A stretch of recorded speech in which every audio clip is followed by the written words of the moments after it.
ફોરેસ્ટનું રીપ્લાન્ટેશન કરવું બહુ અઘરું કામ છે. જંગલોની અંદર જઈને રોપાને પહોંચાડવા, એના ખાડા કરવા, એનું પ્રોટેક્શન કરવું. એના સિવાય જ્યારે વાવેતર થતું હોય છે ત્યારે આપણા ધ્યાનમાં એ નથી હોતું કે અહીંયા કોઈ વ્હીકલ કે ગાડી કિલોમીટરો સુધી આવી શકે એવું નથી. તો ત્યાંથી તૈયાર કરેલા છોડને લાવી અને અહીંયા આગળ પ્લાન્ટ કરવો એ તો બહુ અઘરું છે.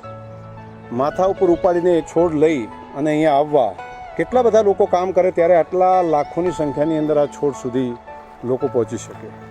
આ એક અઘરું કામ છે અને બહુ મહેનતનું કામ છે.